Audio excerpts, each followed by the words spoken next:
in the OpenStax Chapter 10 Excel files, so we're testing differences between two community colleges. We're looking at that example. You can access the OpenStax textbook for free. You can just look in the description of the video for your link to the textbook. And then if you want to see the Excel workbook associated with this video, go to divideandconquermath.com and go to the OpenStax Statistics section. So we have that a study is done by a community group in two neighboring colleges to determine which one graduates students with more math classes. College A samples 11 graduates.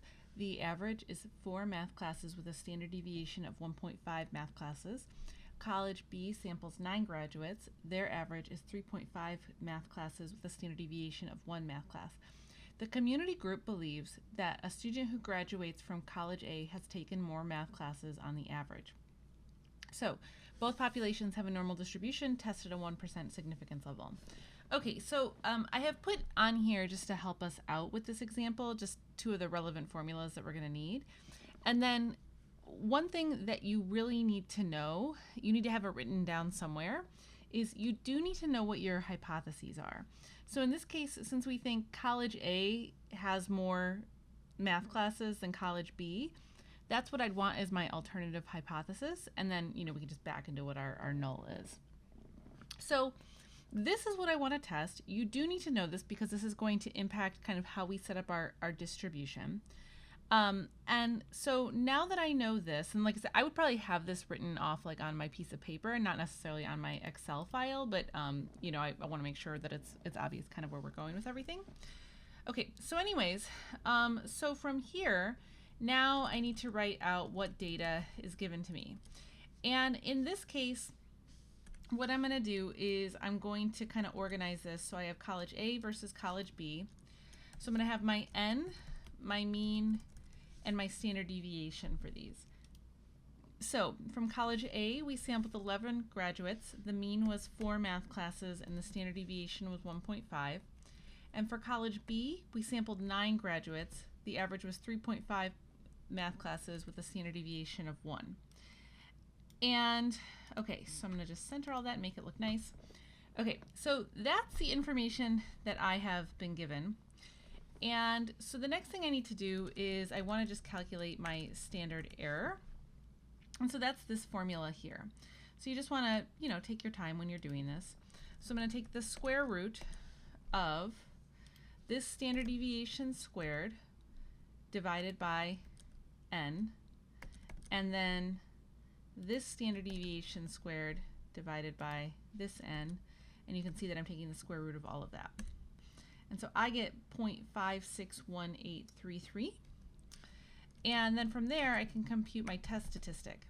So for my test statistic, so just notice that I'm really taking the first mean minus the second mean. The hypothesized difference is always 0, so you see this in the formula, but you can really just treat this other part as 0.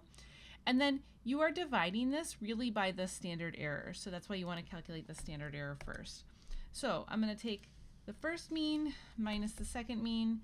Notice that I put parentheses around the top of the formula to respect the order of operations, and then I divide all of that by my standard error. So I get this test statistic of 0.8899.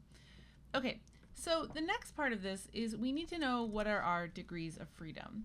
And so in this case, I am going to use my handy dandy little degrees of freedom calculator here that I have built into this workbook, because otherwise you need to use this as your degrees of freedom calculation, which you can pause the video and you can totally do it.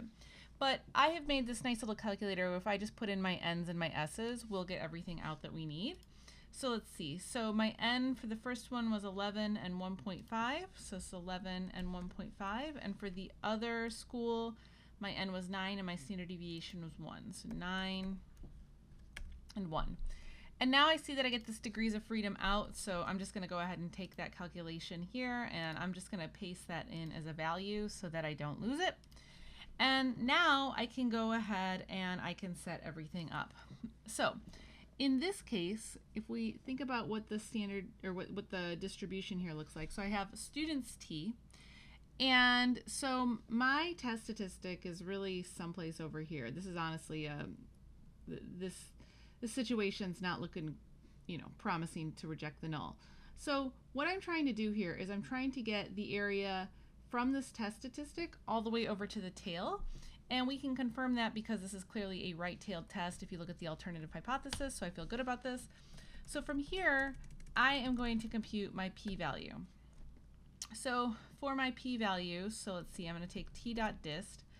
So I'm going to use this test statistic, this degrees of freedom, and this is true. Now remember, this calculation always returns the value to the left, so I need to take 1 minus that. So here's my p-value. So this is very large for a p-value. And so at the 1% level of significance, this is obviously too large. So in this case, we are going to fail to reject. We do not have enough evidence to suggest that college A students take more math classes than college B.